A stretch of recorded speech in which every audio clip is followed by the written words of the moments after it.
ٹھاٹھے مارتے سمندر کے لہروں میں گرا ایک چھوٹا سا جزیرہ، جہاں تمام مسلم دنیا کو ختم کرنے کے منصوبے بنائے جا رہے تھے۔ لیکن قدرت بھی اپنے منصوبے بنانے میں لگی ہوئی تھی۔ اسے کسی اور جگہ تلاش تھی، اپنے ماں باپ، اپنی شناخت، اپنے مذہب کی۔ اس نے آنکھ کھولی تو وہ بھیڑیوں کے غول میں پھنسا ہوا تھا جو اسے کچا چبا جانا چاہتے تھے۔ لیکن قدرت اسے ایک اہم مقصد کے لیے چن چکی تھی، محبت، نفرت، سنسنی سے بھرپور لہو رنگ داستان۔ محافظ۔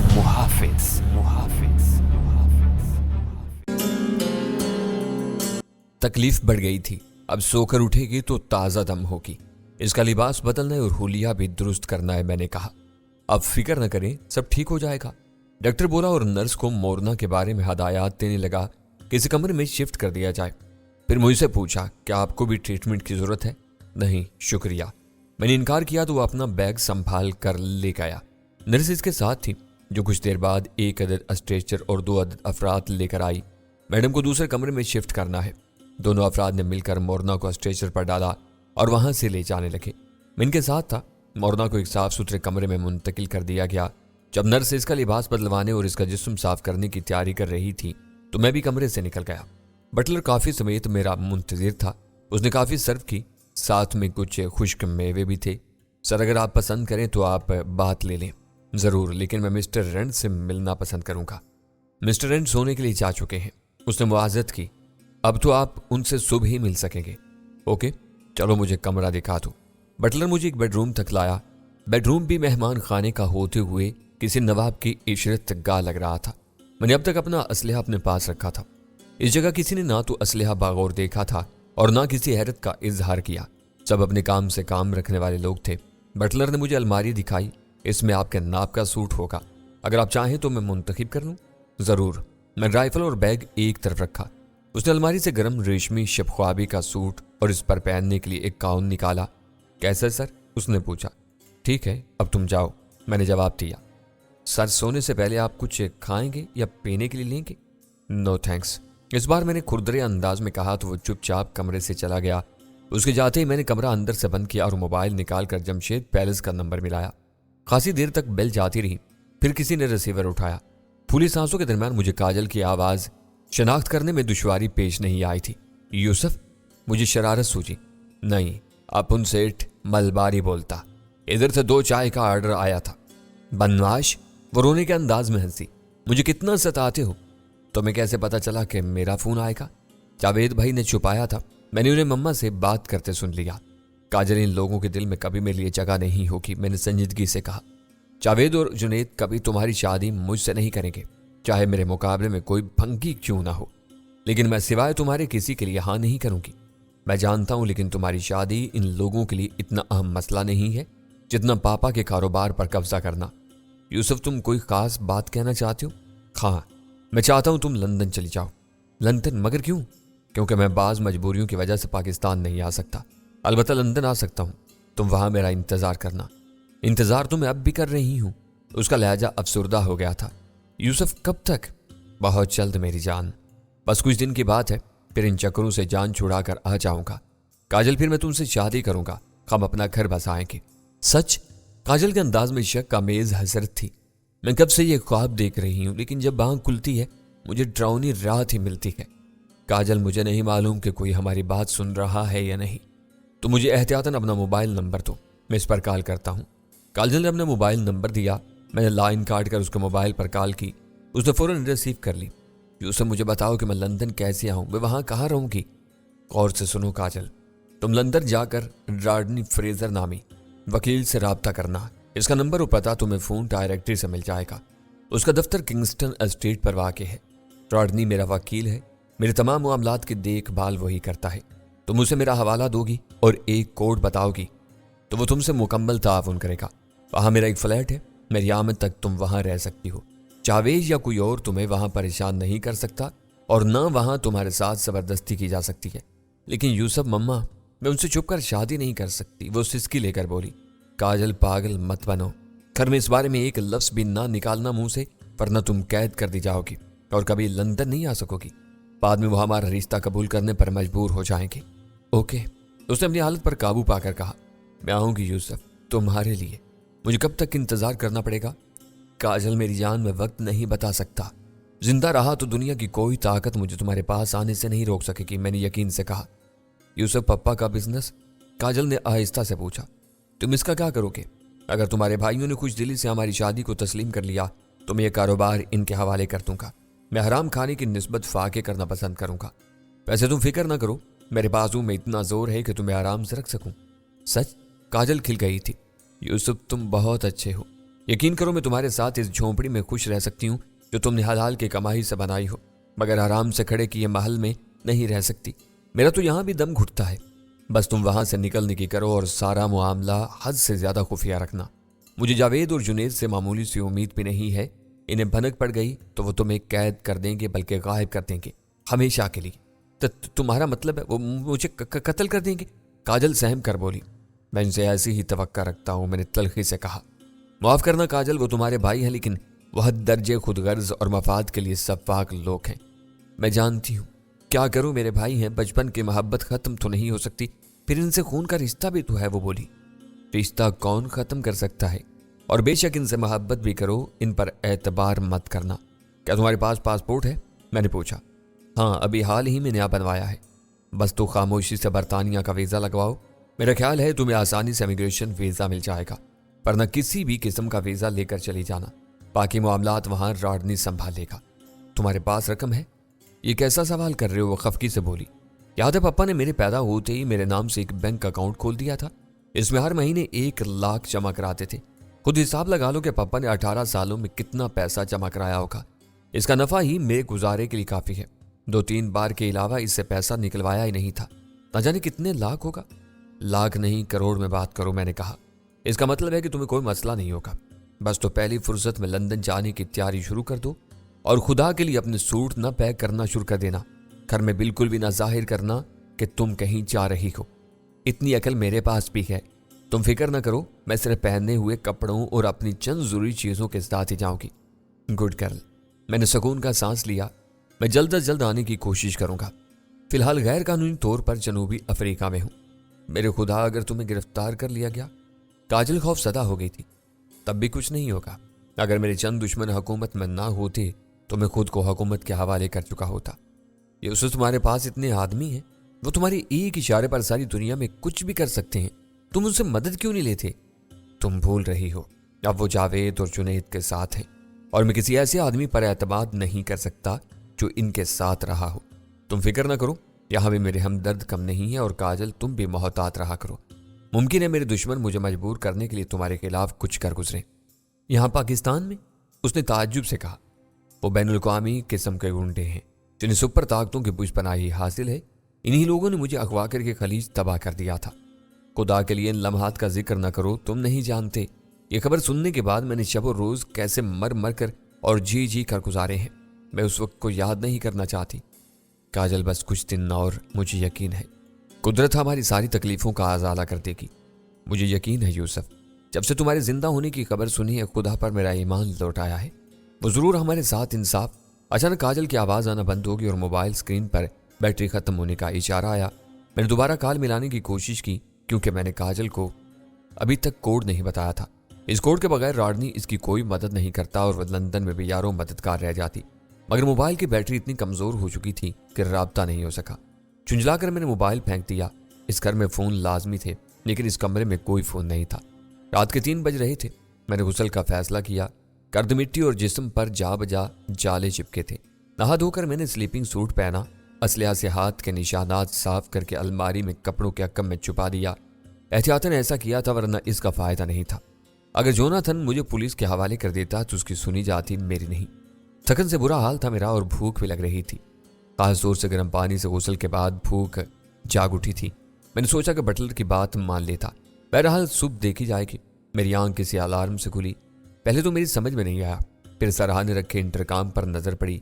इसकी बेल बज रही थी। मैंने उसका रिसीवर उठाया। दूसरी तरफ बटलर था। सर, 9 बज रहे हैं। सर जोनाथन नाश्ते की मेज पर आपके मुंतजिर हैं। मैं 10 मिनट में आया। नाश्ते के नाम पर मैं उछल पड़ा था क्योंकि पेट में दौड़ते चूहे भूख से निढाल हो चुके थे। मैंने उजलत में मुंह हाथ धोया, फिर असलहे वाले बैग से पिस्टल और इसके फाजिल क्लिप निकाल कर नाइट गाउन की जेब में डाले और बाहर निकल आया। बटलर दरवाजे के एंड सामने अस्तादा था। मुझे देखकर सरखम किया। आइए सर, डाइनिंग हॉल की तरफ। पहले मैं एक नज़र अपनी साथी को देखूंगा। वो इस वक्त सुकून से सो रही हैं। उन्हें सुबह नाश्ता करा दिया गया था। डॉक्टर अभी इन्हें अटेंड करके गया है। मुर्दा सचमुच सुकून से सो रही थी। रात के बरक्स उसका हुलिया भी अच्छा था और उसके जिस्म पर साफ सुथरा मगर ढीला सा लिबास था। इसे देखकर बटलर की रहनुमाई में डाइनिंग हॉल में पहुंचा। इसके बारे में सिर्फ इतना ही कहा जा सकता था कि वो इस शानदार महल के शयान शान था। इस जगह 2 तरह की टेबल्स थी, एक बड़े साइज की पार्टी टेबल और एक छोटी फैमिली टेबल। इस पर कोई 1.5 दर्जन कुर्सियां थी। जोनाथन और उसके साथ एक 9 उम्र लड़का मौजूद था। आओ जवान, अब भूख बर्दाश्त नहीं होती, जोनाथन ने खुश दिली से कहा। मैंने मुआज़रत की, सॉरी सर, मैं जरा अपनी साथी को देखने के लिए रुक गया था। उसकी हालत अब बेहतर लग रही थी। इसकी फिक्र ना करो, नाश्ता करो। मेरा अंदाजा तुम भी भूखे हो।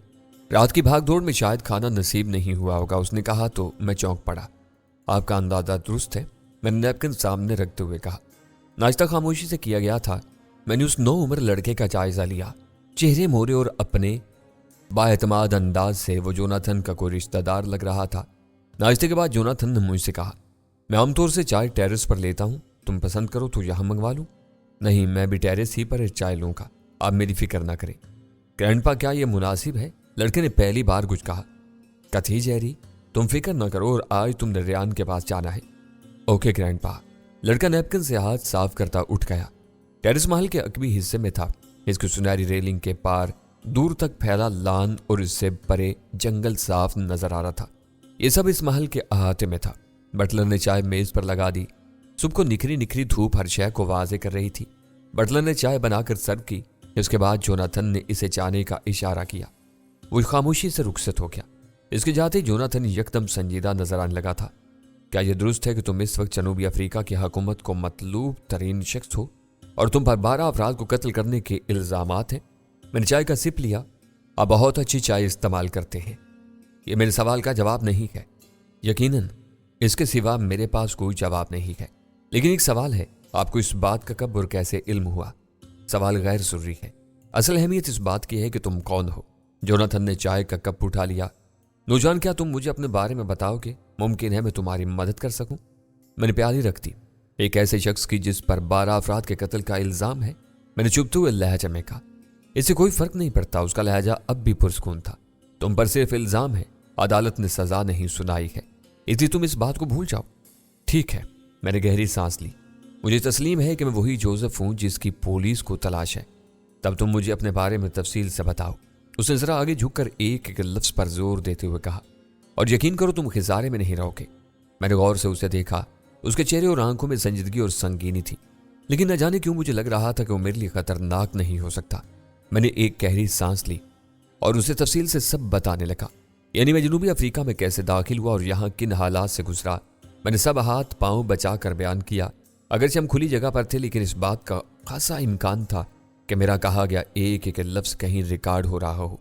मैंने ये भी नहीं बताया कि मैं जनूबी अफ्रीका में कैसे और किन हालात से गुजर कर आया था। मैंने जानगिरी और उसकी तंजीम के बारे में भी नहीं बताया। जानगिरी का जिक्र कर्नल बोगार्ड के साथी के तौर पर किया गया। वो खामोशी से सुनता रहा।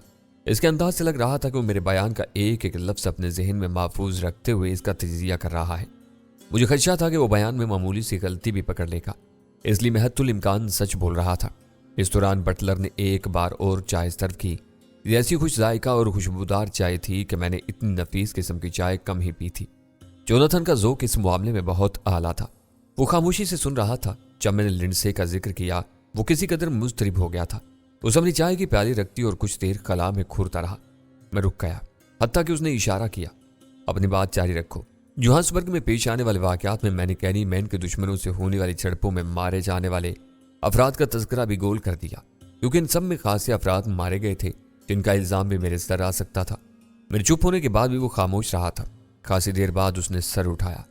लिंडसे तुमसे मिली थी? हाँ, वो एक मेहरबान औरत थी। मिस्टर जोसेफ, क्या तुम बता सकते हो कि वो तुम पर इतनी मेहरबान क्यों थी? मैंने चौंक कर उसे देखा। उसने उस सनसनीखेज दास्तान में सब छोड़कर लिंडसे के बारे में सवाल किया था। इसलिए वो एक अच्छी और इंसानियत पर यकीन रखने वाली औरत थी। तुम सच कह रहे हो? उसने चुपती हुई नजरों से मुझे देखा। 100%, मैंने धड़कते दिल के साथ कहा। मुझे अफसोस है जोसेफ, तुमने सच नहीं कहा है। योनाथन ने अपने कोट से एक लिफाफा बरामद किया और मेरे सामने डाल दिया। इसमें कुछ तस्वीरें हैं जो तुम्हारे झूठ का पर्दा चाक कर देंगी। मैंने लिफाफा खोला। इसमें से 2 तस्वीरें फिसल कर मेज पर आ गिरी थीं। 6x8 की तस्वीर। मैंने इन्हें उठाया। दोनों तस्वीर मेरी थीं। एक तो यकीनी तौर पर लिंडसे के फार्म पर ली गई थी, क्योंकि पस मंजर में इसका मकान नजर आ रहा था। दूसरी, मैंने उसे बगौर देखा। मुझे नहीं याद कि मैंने कभी ओवरकोट और हैट में तस्वीर खिंचवाई हो। ये मेरी तस्वीर नहीं थी, लेकिन इसमें नजर आने वाला चेहरा मेरा ही था। मैंने गौर से इसे देखा। तब मुझे लगा ये शख्स मुझसे हैरतनाक हद तक मुशाबा जरूर था, लेकिन ये मैं नहीं था। और तब मुझ पर इंकशाफ हुआ कि ये किसकी तस्वीर थी। ये लिंडसे के भाई की तस्वीर थी, जिससे मेरी मुशाबत के बिना पर वो मुझ पर इतनी मेहरबान थी कि अपनी जान कुर्बान कर गई। मैंने सर उठाकर उसे देखा। ये तस्वीरें आपके पास कहाँ से आईं? ये मुझे लिंडसे ने भेजी थी। मेरे दिल की धड़कन तेज हो रही थी, जैसे कुछ सनसनीखेज इंकशाफ सामने आने वाला है। आप कौन हैं? मैंने बामुश्किल पूछा था। मैं जॉनी वाल्टर हूं, लिंडसे का बाप, उसने जवाब दिया। मैंने गौर से उस शख्स को देखा जो मुमकिन तौर पर पुरस्कार था। छुरियों भरे चेहरे और चमकती आंखों में मुझे जज्बात की हल्की सी रमक भी नजर नहीं आई, लेकिन उसके बावजूद अंदर से मुझे यकीन था कि वो मेरे और अपने रिश्ते और मेरे मुतालिक दूसरे हकायक से आगाह है। मैंने गहरी सांस ली। लगता है कि आप सब जानते हैं, किसी हद तक। मैंने खासे अरसे तक अपने पोते की तलाश जारी रखी थी, क्योंकि वो इस कश्ती में नहीं मिला था जिसके माँ बाप की लाशें मिली थीं। मुझे यकीन नहीं है कि मैं वही बच्चा हूं, मैंने कहा। महज शबाज से कुछ नहीं होता है। मुझे भी शक है, बूढ़े ने सर हिलाया। लेकिन यह सच भी है, तब भी कोई खास फर्क नहीं पड़ता। आपके लिए? मैंने तल्खी से कहा। आप इस शख्स को अपने खानदान से निकाल चुके थे जिसने इस्लाम कबूल कर लिया था। जॉनी वाल्टर के चेहरे पर सख्ती नमूदार हुई। मजहब को दरमियान में ना लाना, तुम्हारा मामला अलग है। अगर तुम मेरे पोते साबित होते तो तब भी मैं तुम्हारे लिए खानदान में कोई मकाम हासिल नहीं कर सकता, और ना तुम्हें मेरी तरफ से कोई माली फायदे की उम्मीद रखनी चाहिए। मुझे इसकी जरूरत भी नहीं है। मैं अपने जोरे बाजू पर यकीन रखने वाला शख्स हूं, मैंने पुरस्कून लहजे में जवाब दिया। जिस शख्स ने मेरी परवरिश की थी उसने मेरे लिए करोड़ों डॉलर सालाना का कारोबार छोड़ा है। कालबन उसे मेरी बेनियाजी अच्छी नहीं लगी थी। वाल्टर ग्रुप का एक नाम है, इस मुल्क की मायूशत पर तुम्हारा कब्जा है, इसमें मेरे लिए कोई कशिश नहीं है। मैं बोला, मैं जल्द अज जल्द इस मुल्क से चले जाना चाहता हूं। यह काम आसान नहीं है, जॉनी वाल्टर ने कहा, लेकिन मैं कोशिश करूंगा। क्या हमें यहां से जाने की इजाजत है? हाँ, तुम पर कोई पाबंदी नहीं है, लेकिन बेहतर यही है कि अपनी साथी के ठीक होने तक तुम इसी जगह रहो, उसने मशवरा दिया। मेरा मेजबान जो इस लड़की का अब्बास भी रह चुका है, वो हमारे लिए परेशान होगा, मैंने कहा। वो 1-2 दिन परेशान होगा तो इससे कोई खास फर्क नहीं पड़ेगा, जॉनी वाल्टर ने बेपरवाही से कहा। बहरहाल तुम इस जगह बिल्कुल महफूज हो। मिस्टर वाल्टर, आप मुझे अपने बेटे के बारे में बताएंगे? जॉनी ने सोचा और सर हिला दिया। मैं तुम्हें एक फाइल भेजूंगा, वो पढ़ लेना। मुझे उम्मीद है इससे तुम्हारी तशनगी खासी हद तक कम हो जाएगी। फाइल कब मिलेगी? मैंने अपनी बेताबी दबाते हुए पूछा। तुम अपने कमरे में जाओ, मैं भिजवाता हूँ। क्या मैं किसी को कॉल कर सकता हूँ? हाँ, लेकिन किसी को ये नहीं बताओगे कि तुम कहाँ हो। जॉनी वाल्टर खड़ा हो गया। मैं फाइल भिजवाता हूँ। मैंने वापसी में मोरना को देखा, वो सो रही थी। यह शायद बेहोशी में इसका जख्म इतना तकलीफ नहीं दे रहा था कि इसे मुसलसल बेहोश रखा जाता। दर्द दबाने के लिए पेन किलर्स भी दी जा सकती थीं। एक बार फिर मुझे शुबा होने लगा था कि जॉनी वाल्टर बहर सूरत हमें बल्कि मुझे अपने महल में रखने का फैसला कर चुका है। अगर मैं महल से बाहर जाने की कोशिश करता तो उसकी तरफ से लगाई गई पाबंदी निकल कर सामने आ जाती, लेकिन फिलहाल मैं खुद भी यहां से नहीं जाना चाहता था। कैनी मैन पर मेरा एतमाद ढोल गया था। दूसरे में जॉनी वाल्टर की इस फाइल का मुतालिया करना चाहता था। अपने कमरे में आए मुझे 10 मिनट भी नहीं हुए थे कि किसी की दस्तक हुई। आ जाओ, मैंने बुलंद आवाज में कहा।